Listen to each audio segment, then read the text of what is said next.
నేను తీసుకువెళ్తూ ఉన్నాను. నువ్వు అది గమనిస్తే చాలమ్మా. నువ్వు పెట్టిన నైవేద్యం భగవంతుడు స్వీకరిస్తున్నాడా లేదా అని తరువాత ఎదురు చూడవద్దు. అది ఎప్పటికీ ఏ సమయానికి ఎవరికి చేరాలో వారికే చేరుతుంది.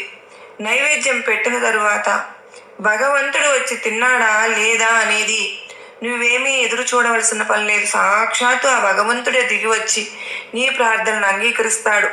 బాబా, నేను నీ చెయ్యి పట్టుకుంటే పాప ఎప్పుడైనా నువ్వు వదిలేస్తావేమో అని భయం ఉంటుంది. దయచేసి నువ్వే నా చెయ్యి పట్టుకో తండ్రి అని నా తల్లి నా ముందు చెయ్యి చాపి అడిగింది.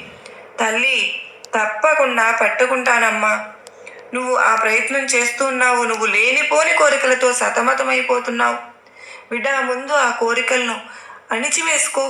నీళ్లల్లో నిలబడి చేపలు పడుతున్న జాలరి కాళ్ళ దగ్గర ఉన్న చేపలు ఎట్లాగైతే వలలో చిక్కుకోకుండా ఉంటాయో, భగవంతుని పాదాలను ఆశ్రయించిన వారు మాయ యొక్క వలలో ఎప్పుడు చిక్కుకోరు. కనుక నువ్వు కూడా అంతేనమ్మా. భగవంతుని పాదాలను ఆశ్రయిస్తే చాలు తల్లి. ఏ జన్మలో చేసిన పాపాలు అయినా అవి కడతీరే శక్తిని ఆ భగవంతుడు ప్రసాదిస్తాడు. నేను నీ ఇంటి వద్దకు వస్తున్నాను బిడ్డ. ప్రేమ మరియు భక్తితో నన్ను ఈరోజు గురువారం రోజు స్వాగతిస్తావు కదూ. భిక్ష రూపంలో నీ సమస్యను నాకు అందించితే నేను నా భక్తుల నుండి బాధ మరియు ఆ సమస్యల నుండి జోలిలోకి తీసుకుంటానమ్మా. నా జోలిలోకి తీసుకుని దానికి ప్రతిగా నేను నీకు శాంతిని, ఆనందాన్ని చేకూరుస్తాను బిడ్డ. తల్లి, మనసులో నీ కోరికతో నువ్వెప్పుడూ కూడా ఎవరి పనులను నొప్పించేందుకు నువ్వు చేతులతో కానీ దేంతోనూ చేయవద్దు. అందరితో దయ కలిగి ఉండి చూడు. నీకు సుఖశాంతులు కావాలి అంటే ఏ విధమైన సరే పాపాలు చేయవద్దు.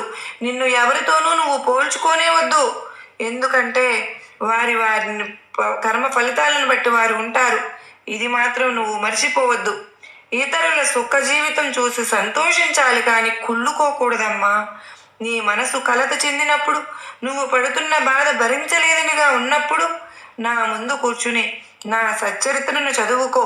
లేదా సాయి గానం చేస్తూ సాయి సచ్చరిత్ర పఠనం ఎలాంటి క్లిష్ట పరిస్థితుల్లో కూడా నీకు సహాయపడుతుందని నేను హామీ ఇస్తున్నాను బిడ్డ.